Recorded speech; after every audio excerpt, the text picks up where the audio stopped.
Graças a paz, irmãos. Estamos mais uma vez juntos. Momento da mensagem no culto. Hoje nós vamos falar sobre o comecinho da Bíblia ali em Êxodo. A partir do primeiro capítulo já vamos falar algumas coisas. Mas a partir do capítulo 2, que eu quero fazer a leitura bíblica. Êxodo 2, do versículo 1 até o 10. E foi um homem da casa de Levi e casou com uma filha de Levi. E a mulher concebeu e deu à luz um filho, e vendo que era formoso, escondeu 3 meses. Não podendo, porém, mais escondê-lo, tomou uma arca de juncos e a revestiu com barro e betume, e pondo nela o menino, a pôs no junco à margem do rio. E sua irmã postou-se de longe para saber o que lhe havia de acontecer. E a filha de Faraó desceu a lavar-se no rio, e as suas donzelas passeavam pela margem do rio, e ela viu a arca no meio dos juncos, e enviou a sua criada, que a tomou. E abrindo, viu ao menino, e eis que o menino chorava, e moveu-se de compaixão dele, e disse: Dos meninos dos hebreus é esse. Então disse sua irmã, a filha de Faraó: Irei chamar uma ama das hebreias, que cria este menino para ti? E a filha de Faraó disse-lhe: Vai. Foi, pois, a moça e chamou a atenção a mãe do menino. Então lhe disse a filha do Faraó: Leva este menino e cria-mo, e eu te darei teu salário. E a mulher tomou o menino e criou-o. E quando o menino já era grande, ela o trouxe à filha do Faraó, a qual adotou, e chamou-lhe Moisés e disse: Porque das águas o tenho tirado. Tenho certeza que todo mundo já ouviu falar sobre Moisés, sobre ali essa história de Moisés também. É muito conhecido, acho que todo mundo aqui já ouviu falar sobre essa história.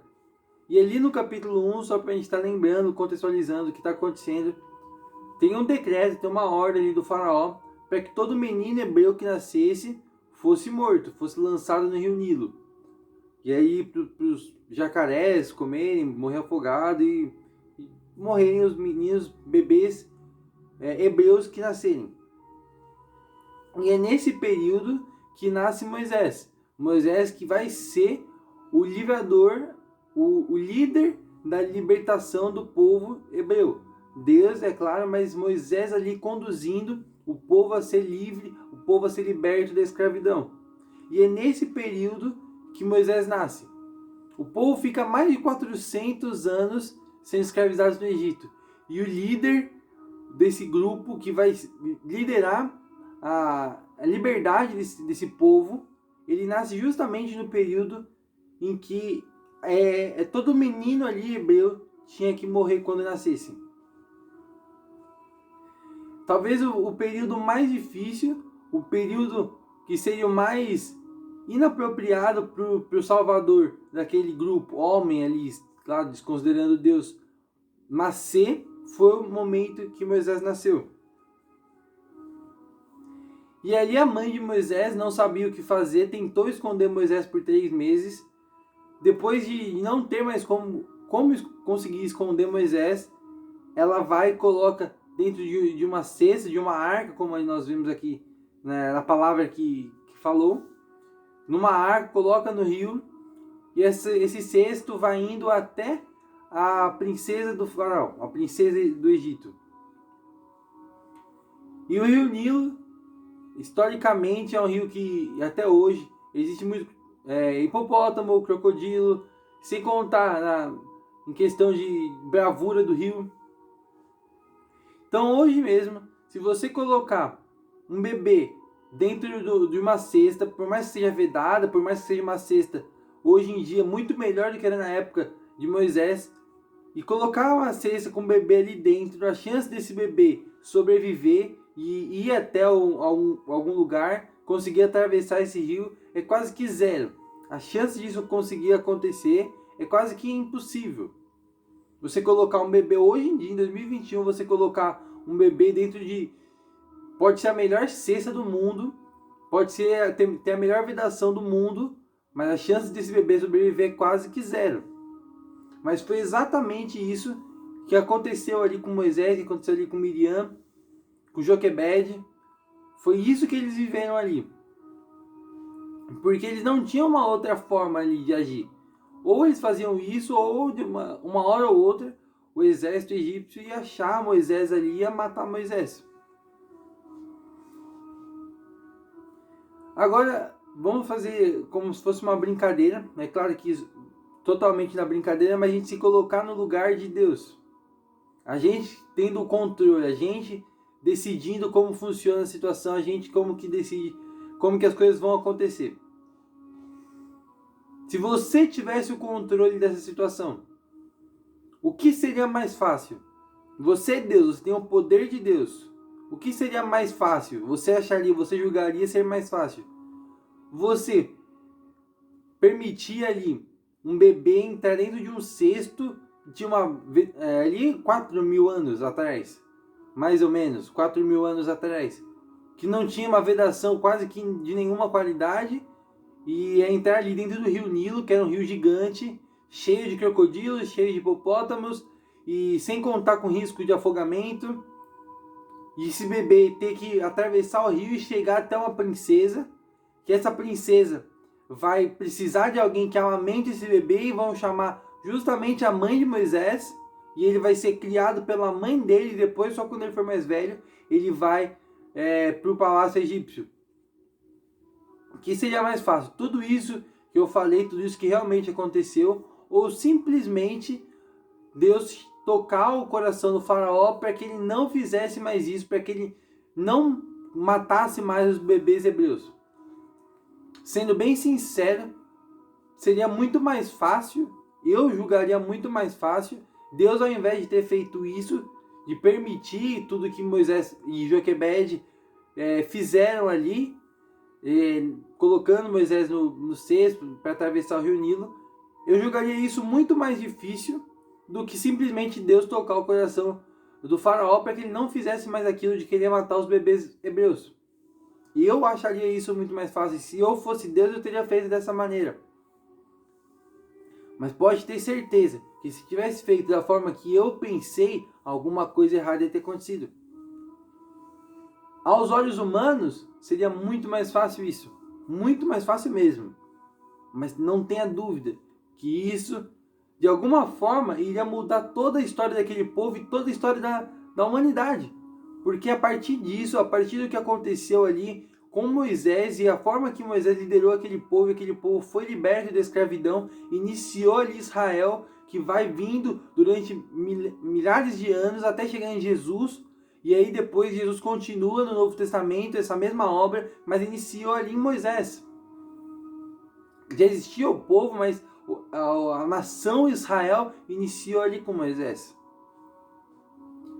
E não tenha dúvida, se fosse de uma outra forma, se fosse dessa forma que eu falei, que eu acharia que fosse melhor, que eu acharia que seria mais fácil, não iria acontecer isso, e eu e você não estaríamos aqui agora. Todo o plano bíblico teria sido de uma forma diferente, e não teria se concluído da forma que é hoje, e a forma que é perfeita hoje.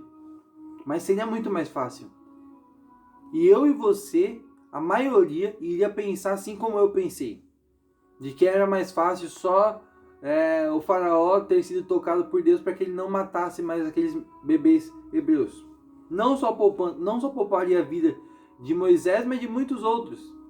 Para mim seria muito mais fácil, aos meus olhos seria muito mais fácil. Mas não é assim que Deus viu aquela situação. E não é assim que Deus queria que acontecesse. E no final da história, dá tudo certo. Apesar de Joquebede ter tido que colocar seu filho num cesto dentro do rio Nilo, que era um dos maiores do mundo, cheio de animais ali, risco de afogamento, com barcos, e Moisés sobrevive. Moisés, ele é encontrado pela princesa do Egito, que chama a própria mãe dele para amamentar ele, e depois, quando ele é mais velho, só ele vai para o palácio. Aconteceu de uma forma que seria totalmente diferente daquela que eu imaginei, daquela que eu pré-julgaria ser a correta.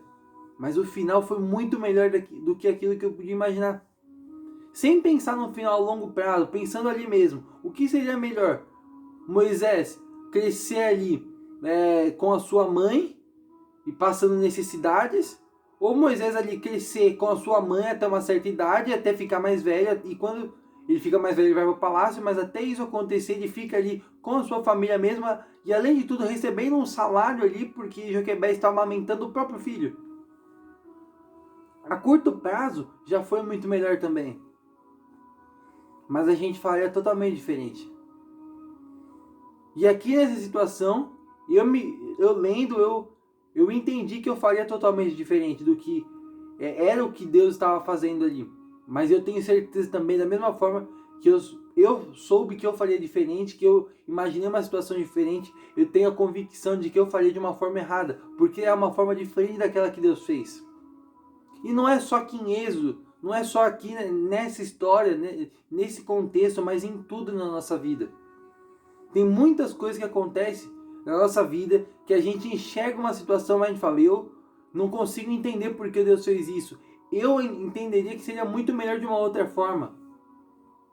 Eu já passei por isso muitas vezes e espero que não seja o único. Eu acredito que os irmãos também já passaram por situações assim também, que vocês falam, não consigo entender por que Deus está permitindo isso acontecer, por que Deus está deixando isso acontecer, quais os planos de Deus para que isso aconteça. Não consigo entender, eu faria de uma forma totalmente diferente. É normal a gente ter pensamentos assim, mas a gente tem que ter convicção. Da mesma forma que é normal ter pensamentos assim, a gente tem que ter a convicção de que se nós estivermos no controle, se nós estivermos à frente das situações e essas nossas decisões forem diferentes daquelas que Deus tem para nossa vida, nosso caminho vai terminar em algo ruim para nós. Vai terminar em algo que não é aquilo que Deus planejou, não é aquilo que Deus sonhou para nossa vida. E Deus estabeleceu um propósito para você. E para que você cumpra esse propósito, você confiar naquilo que está acontecendo. Que aquilo que está acontecendo é Deus agindo, é Deus se manifestando. E é Ele no controle. E hoje, concluindo a mensagem já, o objetivo da mensagem, a conclusão da mensagem, é que independente da situação que você esteja vivendo, ou que você já viveu, ou que você possa vir a viver, que você saia do controle, que você entregue o controle da situação da tua vida, das situações que você vive para Deus. Seja em questão de empregos, em questões de relacionamentos, em questões de planos, qualquer uma que seja, que você entregue o controle da situação a Deus. Porque você é falho, você é homem, você é falho, mas Deus não falha. Você pode tomar decisões erradas e muitas vezes vai tomar, mas Deus jamais. E se você terceiriza as decisões da sua vida, deixando Deus tomar elas e não mais você, você pode até ter momentos de dificuldade. Você pode até terá momentos de aflição. Mas você vai ter a convicção, você vai ter a certeza que é Deus ali, é Deus agindo. E aquilo que está acontecendo é porque Deus permitiu ele ter um propósito, ele ter um plano em cima daquilo. Finalizando a mensagem, que hoje nós tomamos uma decisão. Que hoje nós façamos um pacto com Deus. De deixar Ele tomar as decisões da nossa vida. Não a gente tentar fazer o que a gente acha que é o mais certo. O que a gente pré-julga se é a melhor decisão. Mas sim a gente confiar. Confiar no poder que Ele tem. E que Ele vai fazer sempre o melhor. Que Ele vai tomar as decisões melhores para a nossa vida. E que a gente apenas descanse naquilo que Ele fez, faz e vai fazer ainda. Pai Santo, nesse momento, nós estamos de coração aberto. Coração que tem espaços vazios. Mas nesse momento nós queremos fazer um pacto com o Senhor, para que todo espaço vazio no nosso ser seja preenchido com o Senhor, que todas as decisões da nossa vida seja o Senhor tomando. Nós hoje entregamos o controle da nossa vida nas tuas mãos. E as decisões que nós formos tomar, que não sejamos nós tomando, mas sim o Senhor à frente da nossa vida, mas sim o Senhor à frente dos nossos planos. Nós sabemos o poder que o Senhor tem. E tem poder para preencher espaços. E tem poder para tomar a frente da nossa vida. E nesse momento nós fazemos um pacto com o Senhor. Entregando o controle das nossas vidas nas tuas mãos. Em nome de Jesus. Amém.